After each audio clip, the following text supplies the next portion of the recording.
Hello and welcome to Lydia's Weekend Supplement. My name's Lydia Finney and some of you may already know me from Instagram, where I've been using my stories to talk about politics and Brexit and current affairs, unravelling them a bit and hopefully making the stories just that bit more human. What I really want to do with my podcast, of which this is the very first episode, is to kick back a bit like having the Sunday papers in front of you, have another look at a story from the week, maybe have an interview with someone who has a unique perspective, but to just think around the issue a little bit. Today we're going to be talking about power, and in particular soft power, and the power that comes through our sockets.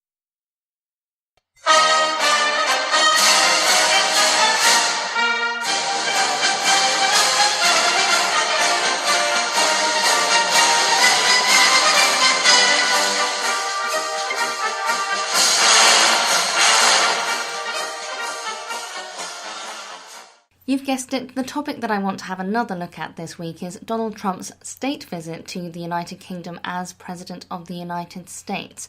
There's going to be a banquet at Buckingham Palace with all the bells and whistles.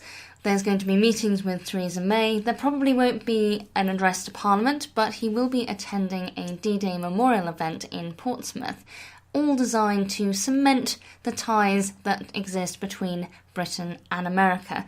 And understandably, lots of people are saying that this is a travesty. Why are we spending all this money feting this man who has spoken out so many times against what are deeply held liberal Western values and the values that we consider dear in Britain, or so they say. Certainly John Bercow, the Speaker of the House of Commons and Leader of the Opposition, Jeremy Corbyn, have said that they will not attend the state banquet because they will not break bread with such a misogynist and a racist. And this would be the moment to quip that that's never stopped them eating with Prince Philip before. Boom, boom. But seriously, Corbyn in particular has come under particular pressure because he has quite happily gone along to the state banquet for Xi Jinping, the president of China, who has a very dodgy human rights record. So what is the point of this? This is really about soft power, not the hard power of pushing your elbows round in the UN and with international law and the rule of law, etc. Soft power is a persuasive approach to international relations and diplomacy, typically involving economic or cultural influence. And traditionally, before all of this Brexit malarkey really lowered our moral standing in the world, the United Kingdom was really quite good at soft power, and you could argue we still are. One of our main mechanisms for exercising soft power around the world is our network of embassies, high commissions and ambassadorial residences all around the globe. And certainly our Royal Navy ships, and when we still had the Royal Yacht, were floating embassies that went around the world and were places of business in order to conduct diplomacy, but have also been places where we can invite our friends in the diplomatic sense and have them round maybe for a little drink, maybe for a cup of tea, but certainly to invite them into a sense of old Britain, a little nostalgia that our friends and neighbours around the world find incredibly appealing. Now, I well understand the criticism that why are we paying for well-heeled diplomats to have little drinky parties out of the taxpayer's purse when we could be spending that money on things we really need, like the NHS and ending child poverty. Well, I suppose it slightly depends on what view you have of Britain's place in the world. If you want the United Kingdom to have a place on the world stage, then this is actually a very effective way of making that a reality.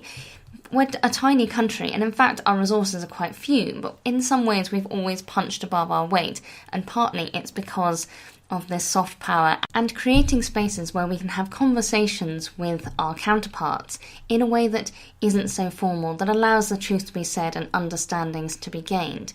Because in diplomacy, most of the proper conversations are not the ones that happen in scheduled meetings. They're the ones that happen in the margins. And exercising soft power is about creating more margins, creating more spaces where we can have proper conversations with those that we need to influence. Anecdotally, I'll tell you about my experience in Brussels when I was one of the people that created the guest list for our parties. And we have a beautiful embassy in Brussels, in Rue du Cal. It's a building given to us by the Belgians after the Battle of Waterloo, even though Belgium technically didn't exist at that point. It's on the same square as the Royal Palace and the Belgian Parliament building. Trust me, there is no guest list that anyone wants to be on in Brussels more than on the British Embassy party list. And I used to receive phone calls saying, I'm not on the list. Why am I not on the list? I need to be on the list. And for certain, I know that the French, the Spanish, nobody else had anyone trying to get into their parties nearly as much as they were for us. And I'm sure that it has something to do with the liveried footman, the portrait of the Queen, and a certain sense of Britishness that our European counterparts certainly find very appealing indeed. And I think it'll certainly work well on Donald Trump, just as well as it has worked on the Eurocrats. The other way we exercise soft power as a country is through teaching. First of all, we have the British Council, which is linked to a lot of embassies and high commissions around the world, and its job is to promote British language, British culture, and certainly it's been very successful in doing that throughout its history. You also have TEFL, teaching English as a foreign language, which, while not strictly speaking just for Britain, certainly helps if those people that we want to influence also speak our language. For God forbid that we would actually learn theirs, I suppose.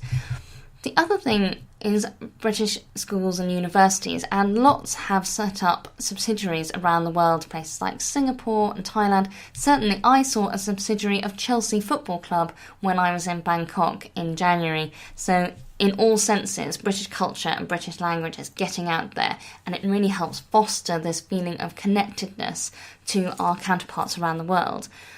It should be mentioned that the new Emperor of Japan, Naruhito, becomes the 46th world leader to have been educated in Britain. And that's not a new trend. That's been something that's been happening for a very long time. And it's a way in which the United Kingdom has really stretched its influence, and probably why it punches above its weight. It's all down to its exercising of soft power. Now from soft power to the power that comes in through our sockets, and more crucially, how we generate it. Climate change has been big in the news the past few weeks, with prophets like Sir David Attenborough and 16-year-old Greta Thunberg calling for a climate emergency. And the good news is that politicians have suddenly decided that this is a bandwagon that they want to jump on, and that can only be a good thing if it brings about change. Now, President Trump, we spoke about him earlier, he famously denies climate change. He thinks it's been thought up by liberals to take jobs away from the heavy industry of America's past, just as the US's competitors like China continue to pollute and outstrip its rival. But most of the world will accept that generating power and electricity through fossil fuels has caused our environment significant harm, and that we need to entirely replace the old ways with newer technologies if we are to reverse that trend. Now, I'm going to take a special trip out to a local landmark where I'm going to talk a little bit more about power. And while I'm there, I will also be introducing my special guest, Mr. Mike Finney. Now, the sharp-eared amongst you will notice that is also my name, and that's no coincidence because Mike is my husband. Now, it's not just because he was readily available for an interview. There are very valid reasons for interviewing him, which will become clear. But first, on my special mission.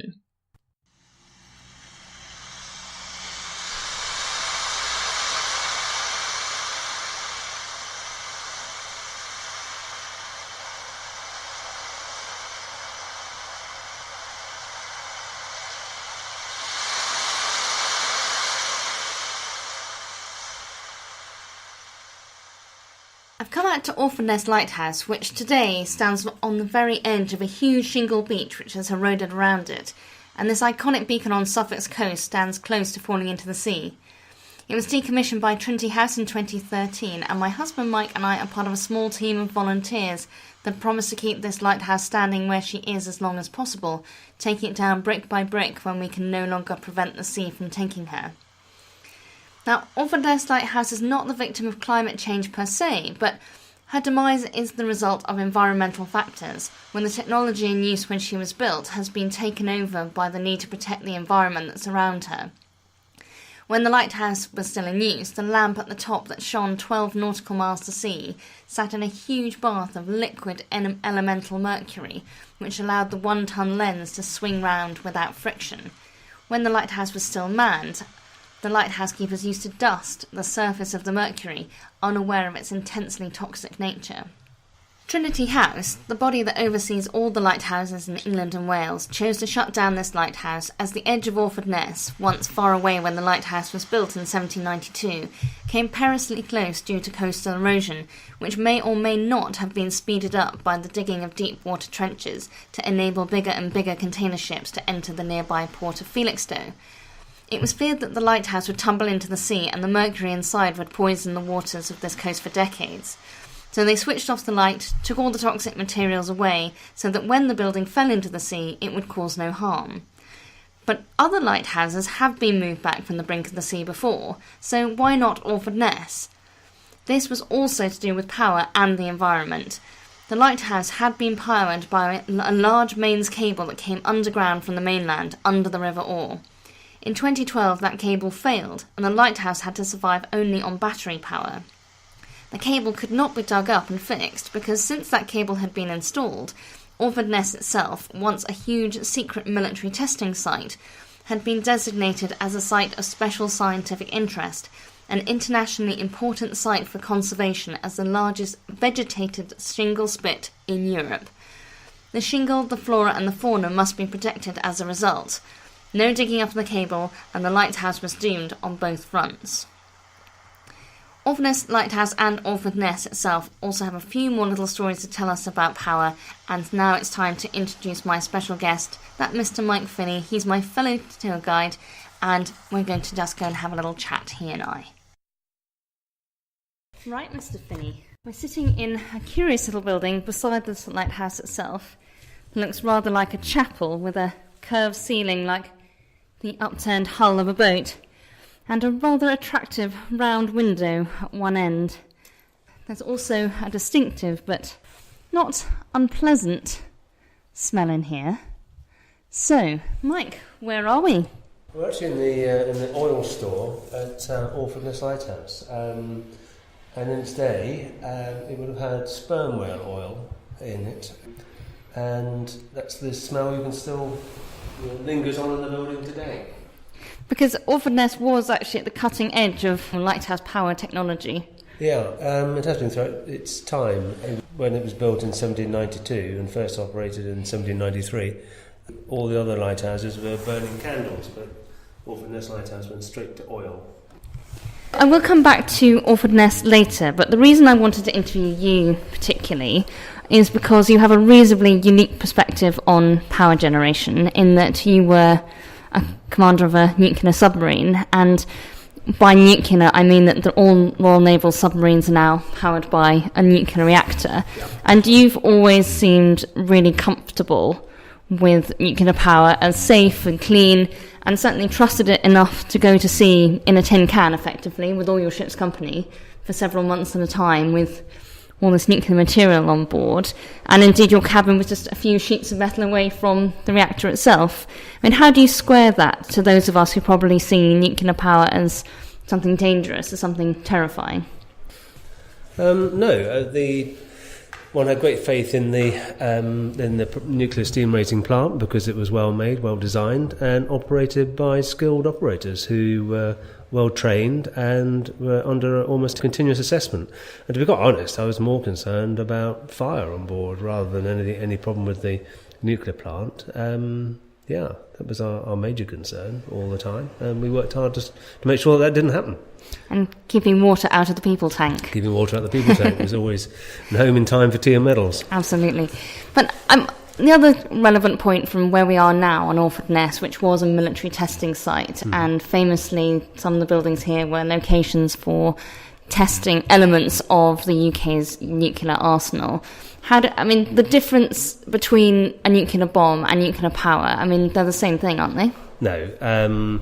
Nuclear power is the ability to actually convert nuclear fission into heat, and that heat is then transferred to produce steam, and steam then produces motion in a turbine.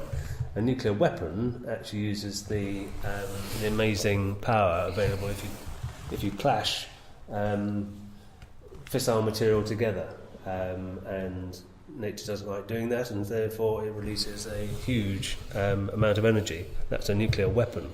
Now, it's actually laziness in the media that doesn't explain the difference between the two, and therefore people get confused. Okay, I mean, certainly lots of supporters of nuclear power will tell us that nuclear is clean, it doesn't produce carbon when we're generating power through nuclear, and they will also say it's safe. But it's hard to dislodge fears of something going wrong, and that we're all going to, if a power station blows up, that we're all going to die a horrible, horrible death. I mean, what would you say to that? I mean, nuclear has got probably a poor reputation from the outset, because when it was kind of at its infancy at the end of the Second World War, there was a race to develop bigger and better nuclear weapons and thermonuclear weapons, and the UK was part of that race, and so desperate to produce plutonium, which is a requirement for thermonuclear. And so some of the reactors that were built were not built with any due consideration for how they'd be dismantled later on, or indeed some of the operating procedures were in their infancy, and there were mishaps like the fire at Windscale, which caused difficulties in the 60s. Which is now Sellafield. They renamed it. They renamed it because Windscale was associated with a nuclear accident. And, I mean, the famous ones in my mind of other sort of nuclear power mishaps would, of course, be Chernobyl, which was a horrendous disaster, and still feeling the effects of that, and also Fukushima. I mean, what happened in those instances?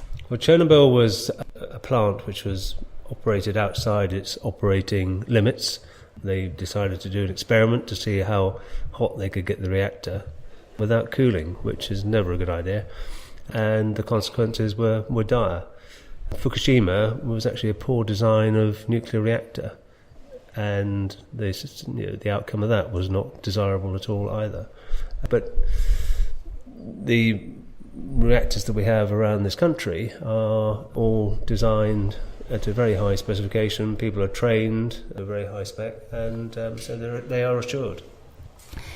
But there's also a significant question, is there not, about nuclear waste and what happens to nuclear material when we're no longer using it? Old nuclear submarines sitting alongside at Rosyth, they're basically just hulks of rotting metal, but they've still got nuclear material on board. I mean, that doesn't sound all that safe.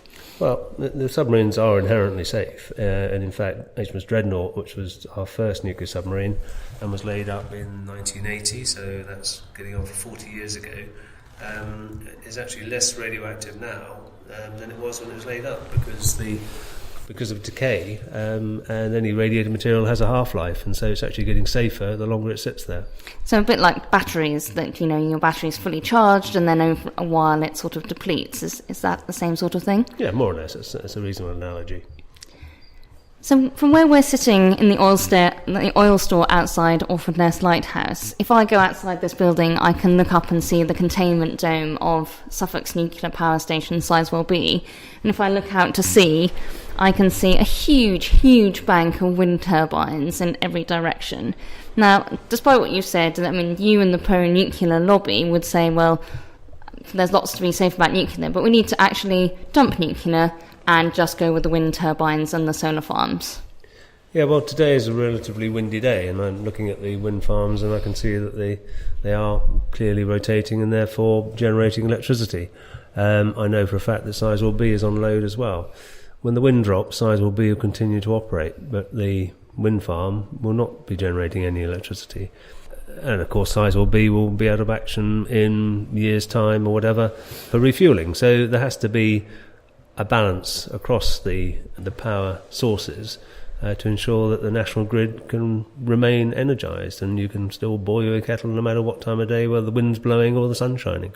Because that's a crucial point, that at the moment, whenever we plug something into a socket and we get electricity, we're getting, unless you're off-grid, you are getting power from the national grid. And even if you sign up to an energy company like Scottish Power, for example, that says it only generates power through renewable sources, I wouldn't be able to choose what kind of power I'm getting.